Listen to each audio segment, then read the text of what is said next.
Technical solution চ্যানেলে আপনাদের সকলকে জানাই স্বাগতম। ইতিমধ্যে প্রধানমন্ত্রী নরেন্দ্র মোদীর যে অভিনব পদক্ষেপ অর্থাৎ অটল বিহারী বাজপেয়ীর স্মৃতিতে যে নতুন 100 টাকার কয়েনের কথা ঘোষণা করেছিল, সেই 100 টাকার কয়েন প্রকাশিত হয়ে গেছে। তো আজকে আপনাদের সেটাই দেখাবো যে নতুন 100 টাকার কয়েনটা কীরকম দেখতে হয়েছে। এবং এই নতুন 100 টাকার কয়েন বেরোনোর পর থেকে কিছু কিছু সাধারণ মানুষের মনে প্রশ্ন জেগে উঠেছে যে তাহলে কি পুরনো 100 টাকার নোটটা বন্ধ হয়ে যাবে, নাকি সেই নোটটা অচল হয়ে যাবে।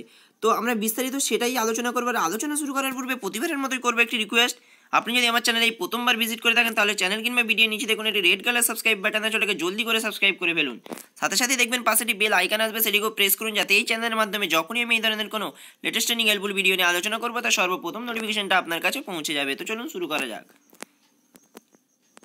25শে ডিসেম্বর প্রাক্তন প্রধানমন্ত্রী অটল বিহারী বাজপেয়ীর জন্মদিন। এই বছরেই তিনি প্রয়াত হয়েছিলেন। তার স্মরণে 100 টাকার কয়েন প্রকাশ করল নরেন্দ্র মোদী। বিশ্বাসই হয় না যে অটলজি আর সেই আমাদের সঙ্গে নেই, বলেন নরেন্দ্র মোদী। এবছরের আগস্ট মাসে প্রয়াত হয়েছেন প্রাক্তন প্রধানমন্ত্রী অটল বিহারী বাজপেয়ী। এই স্মারক কয়েন প্রকাশের মঞ্চেই তখন উপস্থিত বাজপেয়ীর ঘনিষ্ঠতম নেতা ও তার সরকারের উপপ্রধানমন্ত্রী লালাকৃষ্ণ আডবাণী এবং অর্থমন্ত্রী অরুণ জেটলি ও বিজেপির সর্বভারতীয় সভাপতি অমিত শাহ।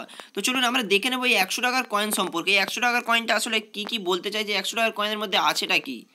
প্রধানমন্ত্রী নরেন্দ্র মোদী বলেন, অটল বিহারী বাজপেয়ী একজন ছিলেন মহান নেতা, যাকে সমাজের প্রত্যেকটি স্তরের মানুষ সম্মান করতেন এবং খুবই ভালোবাসতেন। তো চলুন আমরা দেখে নেব সেই বাজপেয়ী যে জীবনের বেশিরভাগ সময় বিরোধী বেঞ্চে বসে মানুষের জন্য আওয়াজ তুলে গেছেন, তা স্মরণ করিয়ে দেন প্রধানমন্ত্রী নরেন্দ্র মোদী। আমরা একত্রিতভাবে এবার দেখব যে ওই কয়েনটার মধ্যে কি আছে এবং ওই কয়েনটার আসল মূল্যটা কি। এই 100 টাকার কয়েনের একদিকে থাকছে অশোক স্তম্ভ ও অন্যদিকে থাকছে প্রাক্তন প্রধানমন্ত্রীর ছবি ও নাম। থাকছে তার জন্ম 1924 এবং তার মৃত্যু 2018 সাল। কয়েনটির ওজন হচ্ছে 35 গ্রাম। উল্টো দিকে 100 টাকার সংখ্যা এবং অশোক স্তম্ভর নিচে সত্যমেব জয়তেও লেখা রয়েছে। গত 16ই আগস্ট 93 বছর বয়সে মৃত্যু হয় অটল বিহারী বাজপেয়ীর। 1996 সালে 13 দিনের জন্য, 1998 সালে 13 মাস এবং 1999 সাল থেকে পুরো মেয়াদের জ্যোতি ছিলেন তিনি। তার মৃত্যুর পরে হিমালয়ের 4টি সিংহের নাম রাখা হয়েছে তারই নামে। ছত্তিশগড়ের নয়া রায়পুর নামও পাল্টে রাখা হয়েছে অটলনগর। তাহলে বুঝতেই পারছেন আমাদের প্রাক্তন প্রধানমন্ত্রী অটল বিহারী বাজপেয়ী একজন মহান নেতা ছিলেন। তার নেতৃত্বে প্রধানমন্ত্রী নরেন্দ্র মোদী তাকে স্মরণ করিয়ে রাখার জন্য যে 100 টাকার কয়েনের কথা ঘোষণা করেছিলেন তা ইতিমধ্যেই প্রকাশিত হয়ে গেছে। এবার আপনাদের দেখাবো সেই 100 টাকার কয়েনটা ঠিক কীরকম দেখতে হয়েছে।